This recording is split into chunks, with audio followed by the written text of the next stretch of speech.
दिल्ली सरकार की excise policy है, उसमें कुछ महत्वपूर्ण खुलासे को लेकर है। और इस विषय में आज हमारे साथ मंच पर दिल्ली के माननीय अध्यक्ष श्री आदेश गुप्ता जी व हमारे भ्राता हरीश खुराना जी दोनों ही मौजूद हैं। जिस प्रकार की बौखलाहट आम आदमी पार्टी में विगत कुछ दिनों से देखने को मिल रहा है, इसमें किसी प्रकार का संशय और दोमत नहीं है कि मनीष सिसोदिया जी को लेकर आम आदमी पार्टी घिरी हुई नजर आ रही है। आम आदमी पार्टी चेष्टा कर रही है, कुचेष्टा कर रही है कि वो इधर उधर की बातें करें, किंतु जो मुद्दे की बात है कि मनीष सिसोदिया ने करोड़ों रुपए का घपला किया या नहीं किया, उस पर भारतीय जनता पार्टी जो सटीक और पॉइंटेड प्रश्न पूछ रही है, उसका उत्तर देने में असक्षम है आज आम आदमी पार्टी। शिक्षा के विषय में बात करते हैं, वर्ल्ड में कितने बड़े हीरो हो गए हैं उसके विषय में बात करते हैं, मगर जिन प्रश्नों को भारतीय जनता पार्टी ने पूछा है उसका जवाब आम आदमी पार्टी और मनीष सिसोदिया दे नहीं पा रहे हैं। हमने भी तय किया है कि हम प्रश्न पूछेंगे और एक्सपोजे करेंगे। Manish ji, here is a challenge to you. एक बात मनीष सिसोदिया जी, डायरेक्टली आपको हम बता दें कि you have no escape path. आप बच नहीं सकते, क्योंकि भ्रष्टाचार के विरोध लड़ाई करना और भ्रष्टाचारियों को अंजाम तक पहुंचाना यह देश के संविधान का दायरा है। और आपने भ्रष्टाचार किया है, इसका सबूत मौजूद है, जांच हो रही है, और किसी प्रकार से भी आपके पास कोई एस्केप रूट नहीं है। इसलिए आप इधर उधर की बात ना करिए, जो प्रश्न हम पूछेंगे उसका जवाब दीजिए। मनीष जी, क्या यह हकीकत नहीं है कि जब दिल्ली एक्साइज पॉलिसी आप लेकर आए थे, उससे पहले एक कमेटी गठित की गई थी। कमेटी ने एक रिपोर्ट सबमिट किया था और यह कमेटी में 3 सदस्य थे। The composition of the committee being Shri Ravi Dhawan, जो उस समय तत्कालीन कमिश्नर एक्साइज के थे GNCTD के, और श्री संजीव कुमार डेप्यूटी कमिश्नर, और Shri Anand Tiwari additional commissioner trade and taxes GNCTD। और ये रिपोर्ट सबमिट किया था कमिटी ने। ये रिपोर्ट आज हम लेके आए हैं आपके सामने। जैसे मैंने कहा, हम कोई इधर उधर की बातें नहीं करेंगे। रिपोर्ट में प्रपोजिशन क्या था, इस रिपोर्ट में बहुत अध्ययन करने के बाद ये जो कमिटी एक्सपर्ट्स की बनी थी, इस कमिटी ने क्या प्रस्ताव रखे थे और क्या मनीष सिसोदिया जी आपने उन प्रस्तावों को माने थे या उन प्रस्तावों को आपने दरकिनार किया था, आज सवाल जवाब उसी पे होगा। ये जो कमिटी थी, इस कमिटी ने मोटा मोटी मार्च 2021 के आसपास, मतलब 1 वर्ष पहले रिपोर्ट सबमिट किया। और इस रिपोर्ट में जो साधारण बात थी, जो मोटा मोटी बात थी, वो यह थी कि केजरीवाल सरकार, आपसे हम गुहार करते हैं, ये जो एक्साइज पॉलिसी आप लेकर आ रहे हैं, बेहतर होगा कि जो होलसेल का काम है, ये होलसेल का काम सरकार अपने पास रखे, इसे प्राइवेटाइज नहीं करे, क्योंकि उससे आप सबसे ज्यादा एक्साइज कमाएंगे और सबसे ज्यादा प्रॉफिट जो है वो राज्य सरकार को होगी। तो होलसेल किसी को मत दीजिएगा, किसी प्राइवेट एंटिटी को मत दीजिएगा। और दूसरा जो बड़ा रिकमेंडेशन, जो प्रस्ताव इस कमिटी ने दिया था, वो यह था कि जो रिटेल का काम है वो किसी बड़ी कंपनी को मत दीजिएगा, ये इंडिविजुअल्स को दीजिएगा और लॉटरी सिस्टम के माध्यम से दीजिएगा। लॉटरी निकालिएगा। एक, अगर आपको किसी जगह 50 लोगों का लॉट करना है तो आप रिक्वेस्ट करिएगा, इनवाइट भेजिएगा, इनविटेशंस आएंगे। 100 लोगों का इनविटेशन आता है, 100 लोगों का प्रस्ताव आता है, लॉटरी निकालिए, उसमें से 50 लोगों को आप दे दीजिए, इंडिविजुअल्स को देना है। तो 2 मुख्य रिकमेंडेशन, होलसेल का काम मनीष जी आप सरकार के पास रखिएगा, प्राइवेट को मत दीजिएगा। और दूसरा, जो रिटेल का काम है वो इंडिविजुअल्स को दीजिएगा, बड़ी कंपनी को नहीं दीजिएगा। मैं उसको अब तकनीकी भाषा में जो लिखा है वो भी पढ़ के सुना देता हूं। 1.1.1 तकनीकी भाषा में कमेटी ने कहा, IMFL trade should be revamped by bringing the entire wholesale operation under the government entity. The model to be followed should be similar to the one as followed in the state of Karnataka, where KSBCL, Karnataka State Beverages Corporation Limited, is fully government-owned wholesale corporation. The committee also strongly recommends that the corporation must function in an extremely asset-light manner, etc., etc. मैं पूरा नहीं पढ़ रहा हूं, मगर जो मुख्य विषय है कि ये होलसेल का काम दूसरे राज्यों में भी, कर्नाटक का उन्होंने उदाहरण दिया कि यह सरकार ने अपने पास रखा है, इसलिए इसको प्राइवेटाइज मत करिएगा, उससे आपको ज्यादा बेनिफिट होगा. It should be under the government entity. Manish ji, प्रश्न नंबर 1, क्या आपने इस रिकमेंडेशन को, जो कमिटी ने रिकमेंडेशन दिया था, उस रिकमेंडेशन को आपने माना? क्या होलसेल का काम आपने सरकार के पास रखा? नहीं रखा. आपने इसे प्राइवेट प्लेयर्स को दिया और उसके कारण बाद में जो हुआ वो हम सब जानते हैं. और बंधुगण, ये जो प्राइवेट प्लेयर्स को दिया, मनीष सिसोदिया और अरविंद केजरीवाल ने, ये होलसेल का काम, यह भी बिना टेंडर किए दिया. कोई टेंडर प्रोसेस फॉलो नहीं किया, बस यारों को दे दिया. रेबड़ी बट रही थी, तुम मेरे यार हो, ये ले जाओ. और बिना पब्लिक नोटिस के दिया. कोई नोटिस भी नहीं इशू किया कि हम इस प्रकार से एक प्रस्ताव चाहते हैं, जो जो इसके लिए एलिजिबल हैं आप प्रस्ताव लाइए, हम उस प्रस्ताव में से सबसे ठीक प्रस्ताव को टेंडर देंगे या होलसेल का यूनिट देंगे. ये सब कुछ नहीं किया. बिना टेंडर के, बिना पब्लिक नोटिस के अपने यारों को होलसेल का काम दे दिया. सरकार के पास नहीं रहा. प्रश्न नंबर 1, क्या सरकार के पास रखा और रखा नहीं तो रिकमेंडेशन के बावजूद क्यों नहीं रखा?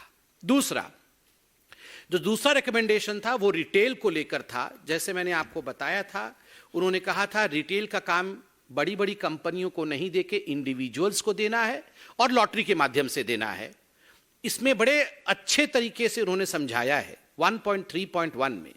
The focus should be on preventing any monopolistic tendencies in the liquor trade, and therefore not only there should be a regular rotation of licensees, but also the licensees should be granted to only eligible individuals who fulfill a certain criteria, so that there is little scope for proxy ownership or control that is gained through operation of companies and firms with dummy directors or partners.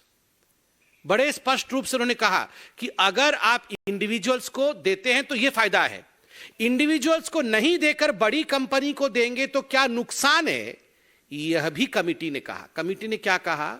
The drawbacks of this model, मतलब बड़ी बड़ी कंपनियों को देने से जो drawback है उसको बड़ी कंपनियों के लिए उन्होंने कहा है लाइसेंस टू लिमिटेड एंटिटीज. अगर इंडिविजुअल्स को नहीं देकर लिमिटेड एंटिटीज को देंगे तो नुकसान होगा. The drawbacks of this model are that there is highly prone to cartelisation and market capture by limited number of लाइसेंसीज.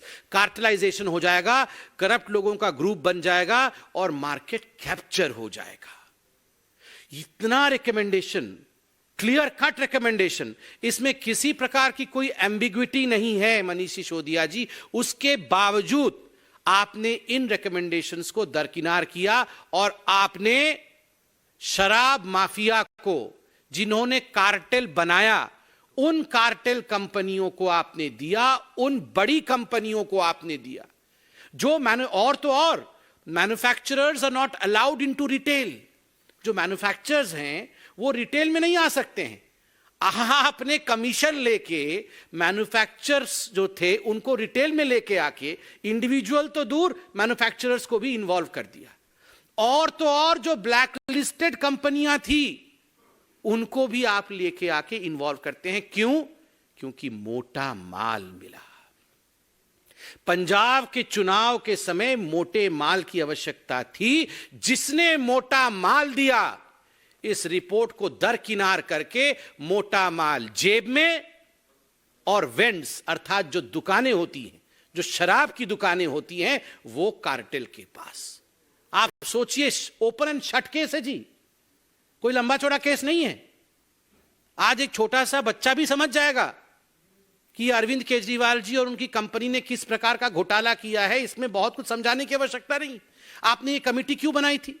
ये कमेटी बनी थी रिकमेंडेशन देने के लिए कि सबसे बढ़िया एक्साइज पॉलिसी क्या होगा जिससे कि दिल्ली सरकार का आय बढ़ेगा। आप तो बोल रहे थे हमने तो कमाल कर दिया जी, हम तो ऐसे एक्साइज पॉलिसी लेके आए हैं, हमारी तो 9 गुनी जो है इनकम बढ़ जाएगी। वर्ल्ड का बेस्ट है, सब कुछ तो इनका वर्ल्ड का बेस्ट ही होता है, इनका वर्ल्ड का दूसरा नंबर कुछ होता ही नहीं है, ये वर्ल्ड का सबसे बेस्ट ही होता है सब कुछ। अरविंद केजरीवाल जी जो भी करते हैं वो वर्ल्ड का बेस्ट होता है, दुनिया का नंबर 1। ये दुनिया की नंबर 1 एक्साइज पॉलिसी आप रिकमेंडेशन फॉलो नहीं कर रहे थे, ऐसा क्यों किया आपने? सबसे महत्वपूर्ण विषय इसमें आगे मैं आने वाला हूं। आप देखिए, ये जो रिटेल का काम दिया गया, इस रिटेल के काम में पूरे दिल्ली को जोन्स में बांटे गए। लगभग 32 जोन में दिल्ली को बांटा गया कि 32 जोन में एक एक करके कंपनी को उन्होंने लगा दिया कि तुम्हारा ये जोन हो गया, तुम जाके वहां पर दुकानें खोलो। एक जोन में लगभग 27 से 30 वेंड्स, जिसको अंग्रेजी में वेंड्स कहते हैं, या दुकान, ये शराब के ठेके, ये ठेके एक एक कंपनी को एक एक जोन में 27 से 30, और एक एक कंपनी को 2 जोन दिए गए। जितना जितना मोटा माल मिला उसी हिसाब से दिया गया। तो एक एक बड़ी बड़ी कंपनियों को, ब्लैक लिस्टेड कंपनियों को ये 2-2 जोन दे दिए गए, अर्थात एक एक कंपनी को लगभग 55 दुकानें, 54-55 दुकानें एक एक कंपनी को मिल गई। अब आप सुनिए क्या होता है। ये जब हमने प्रेस कॉन्फ्रेंस किया, जब एलजी ने रेड फ्लैग किया, कन्फॉर्मिंग नॉन कन्फॉर्मिंग जोन, ये सब बातें सामने आ गई, कैबिनेट का रेट्रोस्पेक्टिव डिसीजन लेके वापस किया, मीडिया ने सच दिखाया, तो इन्होंने एक्साइज पॉलिसी वापस ले लिया। मगर वापस लेने से पहले की कहानी आप सुनिए। मैं कागज भी लेके आया हूं, हमारे पास कागज है, हम वो आम आदमी पार्टी की तरह बिना नाम लिए कुछ नहीं करते हैं, सब कुछ कागज के साथ करते हैं। 31 मई विगत महीने 31 मार्च पहले, विगत वर्ष 31 मार्च को 4 जोन के जितने रिटेलर्स थे उन्होंने अपने वेंड्स अर्थात ठेके सरेंडर कर दिए। एक्साइज पॉलिसी आपके वापस होने से पहले कंपनीज ने सरेंडर कर दिया कि भैया हमसे नहीं चल पाएगा, ये आपके पॉलिसी में फॉल्ट है, हमको तो नुकसान होने लगा है, हम सरेंडर कर रहे हैं। तो 31 मार्च को 4 ने सरेंडर किए, जोन 24 में ट्राइडेंट ने किया, जोन 25 में पाथवे ने किया, जोन 26 में श्री अवंतिका ने किया, जोन 8 में अधर्व ने किया, और ठीक उसी प्रकार मई 31 को भी 5 जोन के जो रिटेलर्स थे उन्होंने, जो इन्हीं की कंपनी थी, उन्होंने सरेंडर कर दिया। जोन 1 में भगवती ने, जोन 3 में खाओ गली, हाँ, जोन 23 में मगुंता, जोन 20 में ग्लो, जोन 29 में यूनिवर्सल, जुलाई 15 में जोन 30 में पॉपुलर स्पिरिट सरेंडर। ठीक उसी प्रकार जुलाई 31 में 1 2 3 4 5 6 7 8 9 पॉलिसी विड्रॉ हो उससे पहले 9 रिटेलर्स ने सरेंडर कर दिया है। कुल मिलाकर 19-20 रिटेलर्स जिनको इन्होंने ठेके दिए थे, हमसे ना हो पाएगा, पैसा तो हमसे आपने ले लिया, अब हमारा क्या होगा, ये कह के ये 19 कंपनियों ने सरेंडर कर दिए, हाथ खड़े कर दिए। तब जाके इन्होंने दिल्ली एक्साइज पॉलिसी वापस लिया।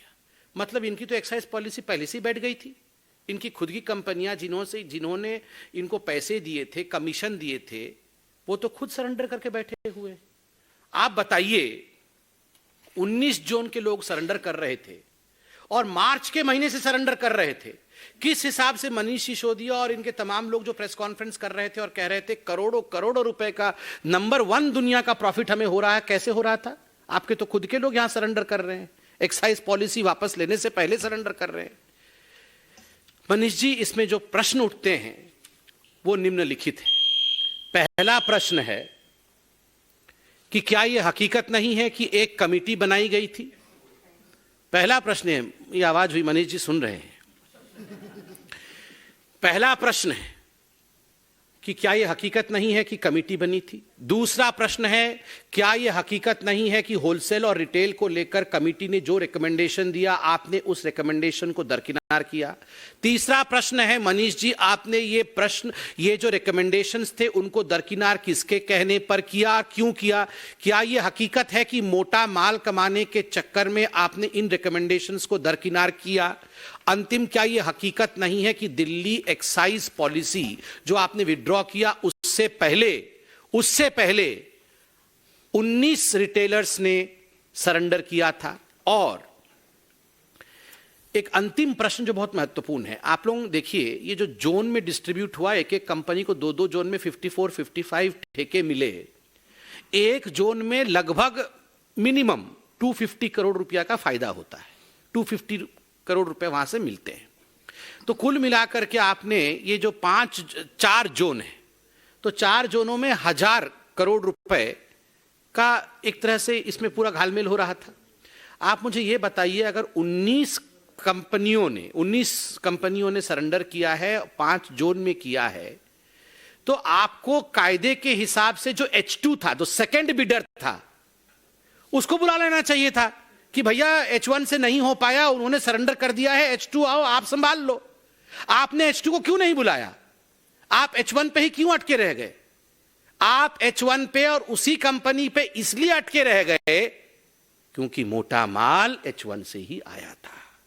मोटा माल दूसरी कंपनी से आता तो आप उससे बुलाते, कमीशन जिससे लिया उसी के साथ डीलिंग।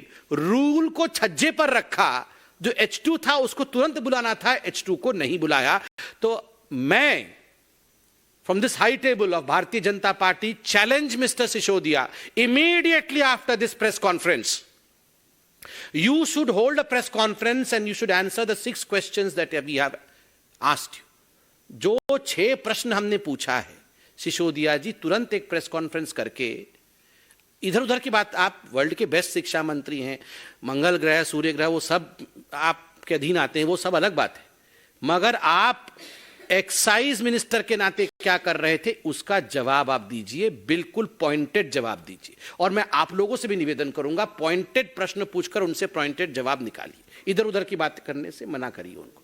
अब एक प्रश्न तो अरविंद केजरीवाल कैसे छूटेंगे, किंगपिन तो अरविंद केजरीवाल है। एक अरविंद केजरीवाल जी के लिए भी प्रश्न है। अरविंद जी, क्या यह हकीकत नहीं है कि आपको यह सब कुछ पता था? यू न्यू ऑल दिस, कि इसमें घोटाला हो रहा है, शुरू से ही आप जानते थे। और इसी कारण से जब ये फाइलें एलजी के पास जाती थी तो इन फाइलों में आपके हस्ताक्षर नहीं होते थे। आप किसी भी डीटीसी के बस प्रोक्योर होंगे, एक्साइज पॉलिसी, ये जितनी चीजें होती हैं उसमें अरविंद केजरीवाल जी कभी हस्ताक्षर नहीं करते हैं, एडिशनल सेक्रेटरी या जॉइंट सेक्रेटरी से हस्ताक्षर करा के भिजवा देते हैं। रूल बुक तो स्पष्ट रूप से कहता है कि अगर सीएम स्टेशन में है, कोई अर्जेंट मैटर नहीं है, तो आपको हस्ताक्षर करके एलजी के पास भेजना चाहिए, वरना यह वाजिब नहीं है, दिस इज नॉट लीगल। मगर आपने जिस प्रकार से, और कल एलजी साहब की यह चिट्ठी आपने दिखाया है मीडिया में, dear Shri Arvind Kejriwal ji, it has been observed that in recent months a significant number of proposals as a matter of routine have been submitted by your office for my approval or for my opinion under article 239AA4 of the constitution by your joint secretary or additional secretary with remarks, honorable CM has seen and approved the proposal without specifying any grounds of urgency warranting such a communication। आगे आप सबने दिखाया है, कल की चिट्ठी है, इसलिए मैं इस पर विस्तार से नहीं जा रहा हूं। हस्ताक्षर नहीं होते थे, केवल सीएम ने दूर से देख लिया है। और ये अरविंद केजरीवाल जी वैसे व्यक्ति हैं, जैसे ही धरपकड़ होगी खुलासा हो जाएगा, अरे एडिशनल सेक्रेटरी भी मिला हुआ है। ये जो एडिशनल सेक्रेटरी और जॉइंट सेक्रेटरी चिट्ठी लेके चले जाते थे एलजी के पास, ये भी मोदी जी से मिले हुए हैं। मुझे फाइल 10 फीट की दूरी से ऐसे दिखाया था, इसलिए मैंने पढ़ा नहीं उसके अंदर क्या लिखा हुआ था। ये क्या दुनिया को बेवकूफ समझते हैं? एक चीफ मिनिस्टर हैं, ये एलजी के पास इतने बड़े बड़े प्रपोजल भेज रहे हैं और उन पे हस्ताक्षर नहीं हुई। ही हैज सीन, ऐसे होता है क्या? अरविंद जी, 6 प्रश्नों का उत्तर तो मनीष सिसोदिया देंगे, एक प्रश्न का उत्तर आप दे दीजिए did you see the file? ये जो दिल्ली एक्साइज पॉलिसी की फाइल थी, did you see the file कि आपको 20-25 फुट की दूरी से ही एडिशनल सेक्रेटरी ने ऐसे दिखा दिया था कि ये है? आप इसका जवाब देंगे, ये हम आशा करते हैं। और प्लीज ये संजय सिंह जी को भिजवा करके, ये बाकी लोगों को भिजवा करके इधर उधर की बातें मत कराइए, मनीष सिसोदिया जी को ही भेजिए, वही इसका उत्तर दे और जो पॉइंटेड प्रश्न पूछे हैं उसका उत्तर दे। बहुत बहुत धन्यवाद। अभी माननीय अध्यक्ष आदेश जी इस विषय पर। धन्यवाद। अभी बड़े विस्तार से डॉक्टर संबित पात्रा जी ने आपके सामने शराब नीति के बारे में बातें रखी हैं। देखिए, कुछ दिन पहले मैं देवली में एक कार्यक्रम में गया था। वहाँ एक महिला मुझे मिली और वो महिला बड़ी उदास थी, उनकी आंखों में आंसू भी थे, कुछ कागज भी थे। तो मैंने उनसे पूछा कि क्या कारण है। बोली कि मेरा बेटा बीमार है, मैं उसका इलाज कराना चाहती हूँ। मेरे पति की कुछ दिन पहले मृत्यु हो गई है, 2 बेटियां हैं, उनकी शादी करनी है और बेटा अकेला कमाने वाला है। लेकिन जब से देवली के अंदर ये शराब का ठेका खुला है, उसको शराब की लत लग गई है और वो शराब बेहताशा पीने लगा है। और शराब पीते पीते इतना पीने लगा कि अस्पताल पहुंच गया है और मैं उसका इलाज कराऊं, मेरे घर में पैसे नहीं खाने को, कमाने वाला एक ही है, 2 बेटियां, उनकी शादी करनी है। तो हमने कुछ कार्यकर्ताओं को बोला कि भाई आप घर में मदद कीजिए इनकी। और उसके बाद हमने उनकी लड़के की फैक्ट्री मालिक से बात की। मैंने कहा आप उनका नंबर दीजिए और उनसे मैंने जब बात की, मैंने कहा आप ये बताइए मैनेजर साहब कि ये बच्चा जब नहीं आता है तो आपको इंटीमेट करना चाहिए। बोले सर क्या बताऊं कि जब से एक बोतल पे एक बोतल फ्री मिलने लगी, हमारे फैक्ट्री में काम करने वाले अधिकांश लोग, वो फैक्ट्री में मजदूर जो काम करते हैं, वो शराब की दुकानों पे लाइनों पे खड़े थे। तो बहुत सारे लोगों से जब ये पता लगा कि फैक्ट्रियों में भी ये होने लगा, मुझे बहुत दुख भी हुआ और गुस्सा भी आया।